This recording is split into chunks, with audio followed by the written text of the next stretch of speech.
Hi, hello. Welcome to the episode of Isaiah's Newsstand. It's your host, Isaiah Edwards. The date is June the 10th, 2026. Hopefully, this episode finds you well, in good spirits and high hopes. As for me, I'm doing pretty good.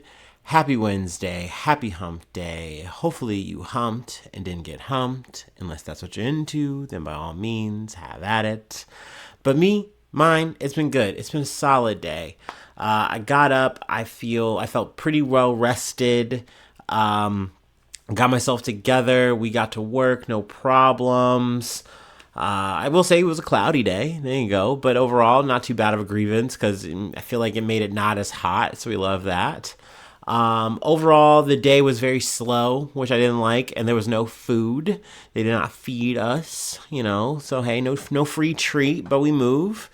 Overall, I did have to spend, I think, maybe about 30 minutes or so upstairs doing putbacks, which I didn't love, but hey, short and sweet. I get to call myself a team player for the day, and then we get back to the crusher. We love that. So overall, good day. We get out of work. We go to the gym. I will say I feel like I didn't go as hard. I kind of just hit like shoulders and back for my upper. Did a little bit of leg press and some squats, some core work, and then about 15 minutes on the Stairmaster. Yeah, very, very short, sweet, compact little workout. Then I got out, went to the grocery store on a Wednesday. Which hey, I'm not loving grocery shopping on the weekday. I will say I used to do that when I was younger. Like I want to say early 30s, late 20s. I was like just kind of hitting the grocery store up like it was like a mall, just kind of going whenever I please. Like yeah, this is kind of fun. Until I realized like, wait, I'm spending way too much money getting lost in the supermarket. It's not worth it. This isn't worth it. I need to stop clowning around. But needless to say, we got in, we got out. No muss, no fuss. I will say I'm hitting another phase where like I find myself going to get different brands now. Like I'm getting the shittier brands of stuff because I'm just like I can't keep paying the prices that I'm paying, and it sucks to like kind of make those pinches, but so it goes. That's adulthood for you, That's the life and times, right? But overall, good grocery run. Came home, had a stretch, which I will say I didn't go that hard on my stretch. Normally I do a little bit more. I was like, I'm cutting a few things. I don't feel like it. After lugging all the groceries up and everything, I was just like, I'm good. But I had my stretch, had my snack, and then did some research. And here we are, just ready to yap. So yeah, let's go ahead and do our startup and let's get into some news.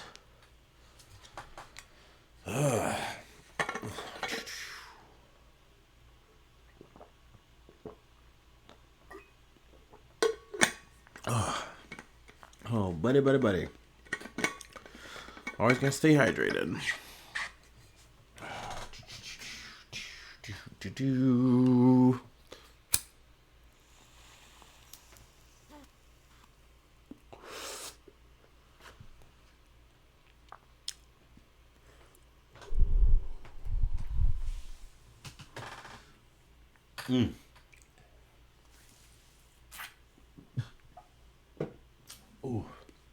All right. Sadly, it is another day, another stabbing. From the Independent. Belfast riots latest. Police fire water cannon at protesters as projectiles hurled at officers.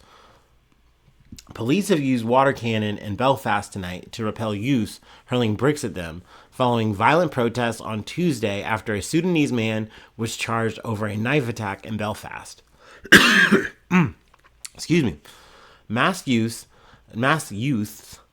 broke up parts of pavement and walls of private homes to make bricks to throw at police. A vehicle appeared to have been set alight, sending black smoke billowing into the sky. 200 extra police officers were on the streets after residents were forced to flee homes that were set alight on Tuesday night. The violence erupted despite pleas from police chiefs and politicians not to foment division.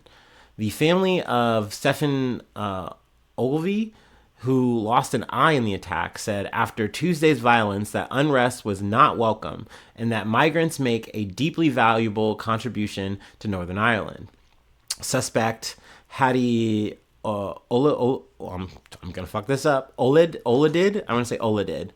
Hattie Oladid appeared at Belfast Magistrates Court charged with attempted murder, threats to kill an NHS radiographer, and possession of a knife.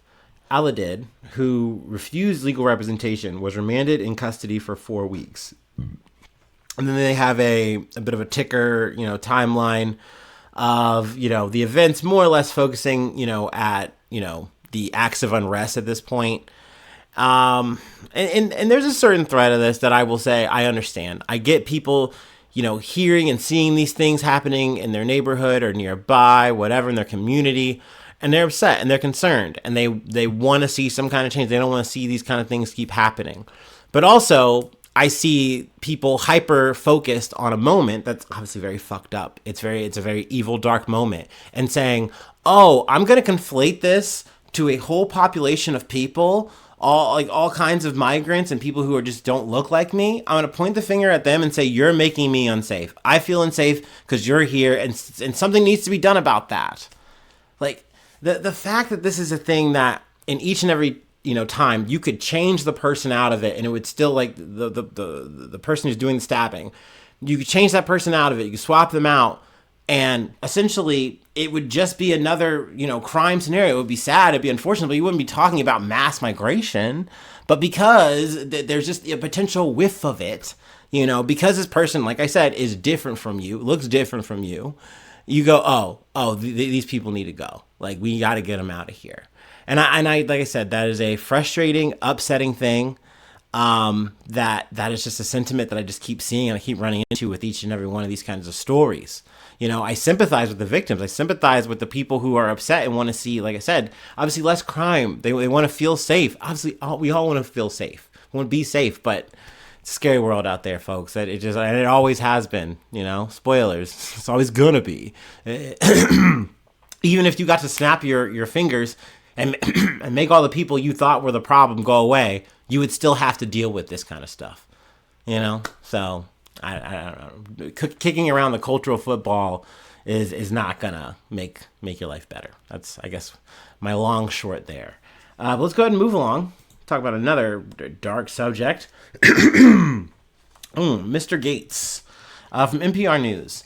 Bill Gates tells lawmakers he was not aware of Epstein's crimes. Man, looks at Jim Halpert style, looks at camera like, come on, bro. Let me get some water.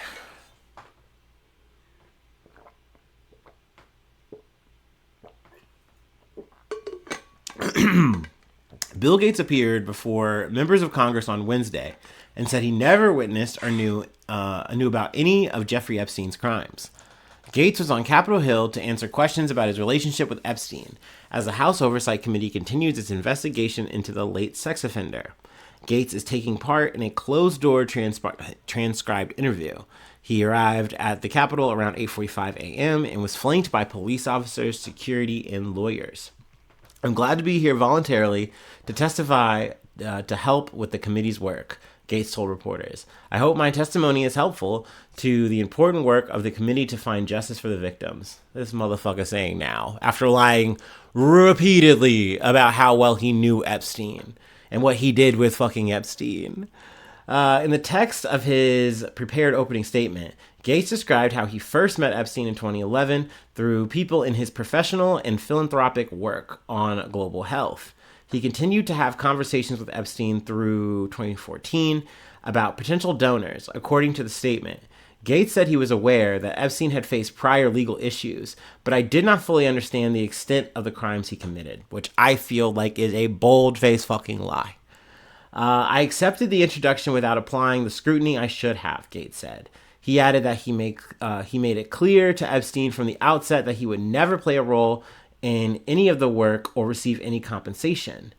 Gates said he realized in 2014 that Epstein would never deliver on his promises and stopped communicating or meeting with him.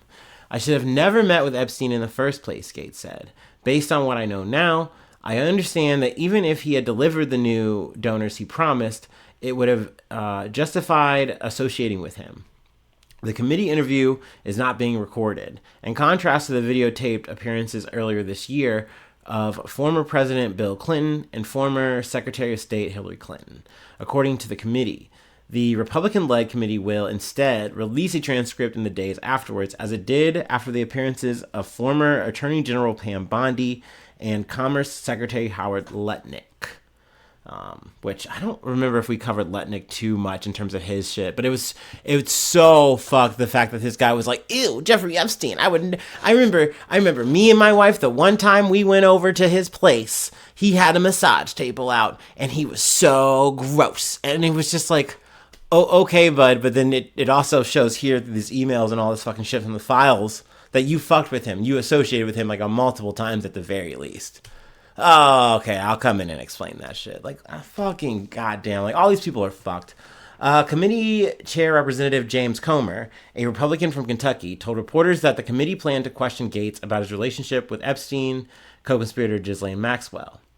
What did he see? Did he know what was going on? Was he involved in any of this? Comer said. He added that lawmakers are not accusing Gates of wrongdoing and appreciate that Gates came in voluntarily.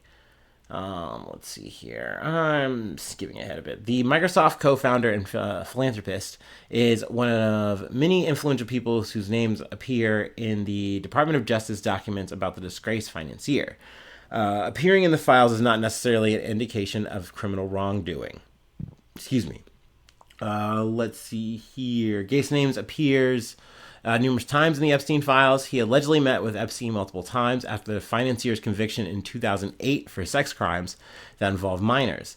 An email indicates that Gates planned to travel on Epstein's private plane in 2013. Gates also appears in photos with Epstein and others whose faces are redacted. In his opening statement, Gates did not address any travel on Epstein's plane, but said he never went to Epstein's island, ranch, or Florida home. It's worth noting, too, because I was listening to some shit from the Journal, Wall Street, whatever the fuck, Wall Street Journal, the Journal podcast. They were essentially saying Gates had came out and said, I only associated with Epstein and other men talking about philanthropic works. I did not associate with Epstein and any women in any way, shape, or form. Said that, like, a lot. That was his thing. He was, like, his main, like, you know, statement on the matter. And essentially, when all the fucking files came out, it was like, oh, well, I guess I gotta kind of come clean. And I know I did talk about, which we can just kind of re-emphasize here, come back to here. Epstein's emails also mentions Gates' ex-wife, Melinda French Gates. In one instance, Epstein claims in an email that appears to be sent to himself that he helped Bill Gates get medication to treat an STI from sex with Russian girls. Epstein also said that Gates wanted to try to give that medication to French Gates in secret. Now, that was something that he revealed in like a team company, like foundation meeting, that he's like, yes, that was a true thing. Like, at least the stuff with the girls. And it's like the Russian girls. And I think he emphasizes Russian women, he says. And it's like, dog, so regardless, we all know now you're a fucking liar on this shit. It's just like it's 100. So how am I supposed to take anything you're saying, you know, with any kind of credence? It's hard, right? Let's see. Gates did not directly address the email in his opening statement, but he said Epstein became aware of sensitive information about my personal life, including his affairs. Apparently, yeah, he had a lot of those. It was reported. Let's see here. As the public can now see, based on what has been released in the files, Epstein was working to use information about my infidelities, in addition to many lies that he layered on top, to pressure me to re-engage with him, Gates said. He was unsuccessful in this effort, but it shows some of the ways he tried to leverage his interactions with me to further his agenda. French Gates told NPR in February that the emails in the Epstein files filled her with unbelievable sadness and reminded her of problems she faced in her marriage. Whatever questions remain there of what, I can't even begin to know all of it. Those questions are for those people and for even my ex-husband, French Gates said. They need to answer for those things, not me. So yeah, there's more details here. I know there's also going to be more people who are set to talk. They said, or already have, or whatever. Let's see. On Tuesday, the committee interviewed Epstein's longtime assistant Leslie Groff. Groff's name appears in thousands of Epstein documents and was involved in scheduling meetings and planning times for girls to meet with Epstein. Groff denied any knowledge or participation in Epstein's crimes. Of course. They're washing their hands of this. Of course. There's been more people that they've talked about. We've talked about some, a good chunk, I'd like to say, but obviously there were more who have gone in front of this oversight committee and said blah blah blah blah blah. I know this looks bad, but I'm not as guilty as it looks. Don't worry, we weren't really friends. He was icky to me. I didn't know. Yeah. Sure. So yeah, I imagine we'll come back to this with any, big updates. Not that I would consider like Bill Gates doing anything lately as like a big update. Like, I think that was another thing that was interesting listening to the Journal, like talk about Bill Gates and like just the behind the scenes, the amount of money, the fact that there's a whole team trying to cultivate this like Mr. Roger-esque like vision of this man who is just like, I don't know, he looks like Kermit the Frog, but he's good with computers. Like, that's always what Bill Gates has looked like to me. And I always come back to Bill Gates and I think about him jumping over chairs and shit for fun. Like, he just thought that was like a sporty thing to be doing in front of people or whatever. Bruh. I've never been able to take this man seriously. Cool on the I can't even say the word philanthropy. Awesome, but he was like one of the first people I got to see in my time. Like, oh, he's using this to curry favor. He's using this to control people. And even now, he's using this to try to get out of his fucking situation of being besties with a pedophile and doing God knows what with said pedophile. Or at least, interacting using said pedophile's services. I probably shouldn't keep saying that word so much. I am on TikTok. But hey, man, shit was crazy. I felt like it was relevant enough. We haven't talked about Epstein in a bit. But here we are.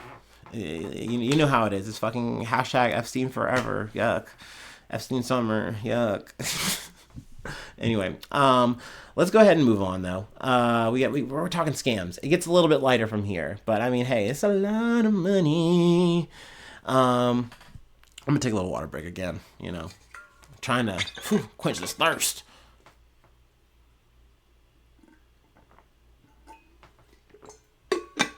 This is NBC6, South Florida. All right. Miami woman charged in $34 million scheme makes FBI's most wanted fraudsters list. It's so wordy. You know what I mean? Most wanted fraudsters. Like, I get it. Maybe the acronym MWF. That's a little bit better. But I know Kash Patel was doing fly hands when he like, we're going to come up with this thing and people are going to eat it up. It's just going to be like America's Most Wanted. But it's like America's Most Wanted fraudster. Like, it's just too mouthy, dog. Whatever. Anyway, a South Florida woman wanted for her alleged role in a $34 million COVID-19 relief funds fraud scheme has made the FBI's new most wanted fraudsters list, authorities said. There's a reward of up to $150,000 for information leading to an arrest and conviction of a 41-year-old Elaine Agnieszko, the FBI said. Esco is one of the first 8 fugitives to make the new announced list by FBI Director Kash Patel last week. Esco was last seen in Palm Beach County on June 3rd, 2025, and had been scheduled for an appearance in court 2 days later, but never showed up, officials said. A federal arrest warrant had been issued for her on May 22nd, 2025. So yeah, I've talked about this little, most wanted fraudsters thing like last week a little bit when we were talking about this kind of shit in total. There was another scheme, if I'm not mistaken. So this is a bit of a repeat, but we're kind of getting into the nitty gritty here. But like once again, it's almost like we're describing these fraudsters like they're like 7 legendary samurai or something like this. Because once again, to me, these aren't like lethal crimes. These aren't like killers. Like, what do you want me to do if I stumble upon these motherfuckers? Like, I mean, I guess call in, I get a reward. Which I feel like I would not trust. I feel like these people are waiting to screw you and find a way to be like, well, you didn't actually da da da da da. I don't know. But anyway, Esco and others allegedly submitted more than 90 fraudulent applications for funds for the Paycheck Protection Program, Economic Injury Disaster Loans, Restaurant Revitalization Fund, and Shuttered Venues Operators Grant between May of 2020 and November of 2021, officials said. The applications allegedly contained false information regarding employee counts, payroll expenses, and business revenues. The scheme resulted in a wrongful disbursement of approximately $29.1 million in PPP funds, $1.2 million in RRF funds, and $3.8 million in SVOG funds. Man, once again, I love crazy with these acronyms. But hey, that was the time, and we still do that. After the funds were dispersed, Esco and others allegedly directed payments to each other and to businesses they controlled, withdrew large sums in cash, and used blank signed checks to conceal the origin and nature of the proceeds. Esco faces multiple charges, including conspiracy to commit wire fraud, conspiracy to commit money laundering, wire fraud, concealment of money laundering, and transactional money laundering. Esco is from Jamaica and has aliases of Annie Palmer, officials said. And then, they got the line you can drop. You can call the FBI and say, hello, sir. I've seen old Annie. I don't know, man. This amused me, and like I said, I like going back to these most wanted fraudsters. You know what, though? I'm talking a lot of shit. Like, my fucking... If they made a video out of this, like, once again, like America's Most Wanted, I don't even bring the guy back or whatever, I'd watch it. I'd watch at least one episode. You gotta see what's up. Pay me a tale. Why not? I can't remember that guy's name. Man, that show used to spook me as a kid. I used to, like... watch an episode of that and then be paranoid that person, that man on the loose, that person is right outside and they're gonna kill me. They're gonna take me out. They're actually here for me, and I'm not gonna be able to reach the phone in time. I don't have a cell phone yet, okay? I gotta get the landline and do. It's GG's. So I was scared out of my mind, looking out of my window. Man, I did not know what anxiety was. Anyway, we have one more story that I wanted to cover, and it's been a dark episode, and sadly, it's only getting darker. Okay, and that's all I can say. We're busting out the rituals. We're busting out the breadsticks. Look, say when. Anyway, taking my last break.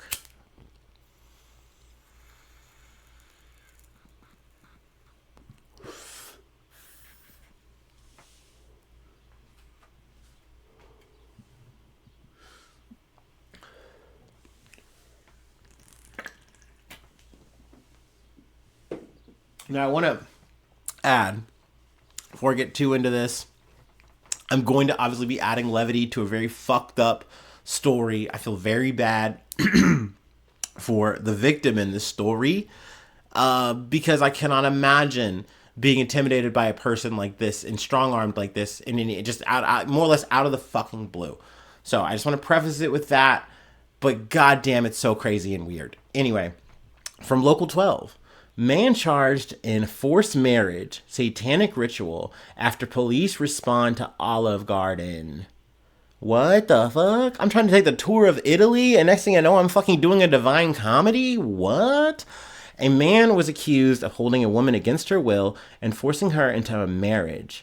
A Maine man is facing multiple charges after police in New Hampshire alleged he held a woman against her will, forced her into a marriage, and injured her during what investigators described as a satanic ritual. According to court documents, Newington police were called to an Olive Garden restaurant Saturday morning after Pennsylvania State Police received a report from a woman who was tracking her daughter's cell phone. Investigators allege officers found the woman after she ran out of the restaurant and approached police, telling them she wanted to file an emergency restraining order against Daniel Ouellette. Court documents state officers observed cigarette burns on her legs. Police alleged Ouellette forced the victim to marry him and had threatened her with a firearm, according to court records. The victim told investigators Ouellette pointed a gun at her while she was driving Friday and claimed a religious cult was following them. Like, that's insane. That's so fucking scary. Like, what do you do in that situation? Like, I guess I say, okay, I don't want any problems. Like, what are we doing? We doing this Vegas style? Like, I don't know. I don't know if he's trying to do this like Kanye style and like, we're married now. You're my wife. And I'm going to take weird pictures of you. Yeah. Like, I don't know. Is it like that? But either way, he's got a gun to you and he's telling you he's got the Colt in the back. They ride in 6. Okay. And we rolling deep. What do you... What? Okay. The documents further allege that Saturday morning, Ouellette grabbed the woman's arm and cut her hand as part of a satanic ritual in Kettering, Maine. Investigators told WMUR, I don't know how to say it. They found a satanic Bible, a sweatshirt, and a bag inside Ouellette's vehicle. In court, Ouellette denied the allegations. If you talk to anybody that knows me, I'm not a physical man, Ouellette told WMUR. Addressing allegations that he forced the woman into a marriage, Ouellette said, forcing her into marriage, that's completely against my religious beliefs. I totally believe in free will. Brother, what are you... Okay. You saying this does not dissuade me that you could have potentially done this, man. But okay, nice try. You tried to crank that charisma, I guess. Police or prosecutors told the court that Ouellette has a criminal record that includes previous domestic violence, so that you've been proven here legally, that was a lie, and also driving while intoxicated charges.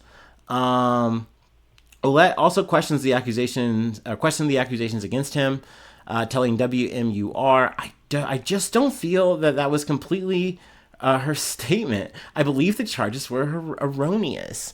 Like, it's just like, she's just a little off kilter, okay? She's just not quite understanding what happened, what was up. Like, brother, also, I want to preface too, I in no way want to come for, the satanic religion, Satanism, Satan, it's whatever. To me, it is just another religion. I think especially when you get into it, it is not as dark and twisted and evil as you are led to believe potentially. You know what I mean? Maybe what you see at a surface level.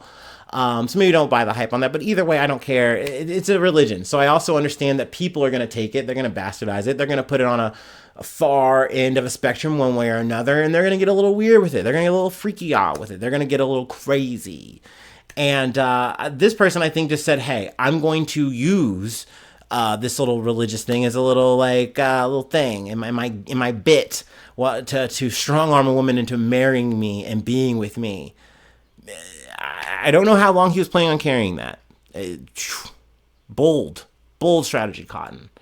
So yeah, I don't know. I was literally surfing through Facebook and, was reminded this is why I stay on this fell app. You know what I mean? This is why I show up. It's for the shitty little memes and the crazy ass stories that sometimes you just find on your local 12. Yeah, so there we go. That's the episode. That's all I got for today. If you'd like to help out, support the effort, I do have a Patreon. Patreon.com/Isaiah News. Become a newsie today. I want to say thanks for everyone who just subscribes to the free. Hell yeah. It's another way of interacting, another piece of social medias per se. I feel like the content should be light, but hey, if you're getting access to that shit, I'm not complaining. But, for the price of a cup of coffee, it's a nice little tip for me, and you get full access to all the stuff. You get a shout out, newsy roll call, all that, yada.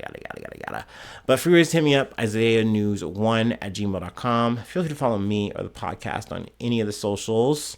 Subscribe to the YouTube, follow on TikTok, follow on Spotify, follow on Apple Podcasts, wherever you like to listen. Let's see. Leave a like, leave a cool comment. Sharing is always caring. I appreciate it. 5 stars on Spotify, 5 stars on Apple Podcasts. But if you don't do it, that's fine. Oh, excuse me. I'm all burpy. I'm all coffee. I'm very thirsty. But no, I just appreciate you listening. You know, I bumble, I fumble around. I talk about my day. I talk about the news as I see it. I get some shit wrong sometimes. You know what I mean? What can I say? I'm no Dan Rather. But I appreciate you that you come around, you hang out, you listen to me moan and groan. So, yeah. Thanks so much for tuning in. Thanks so much for being a friend. And hopefully I see you soon for some more good news. I love ya. Bye-bye. Mwah.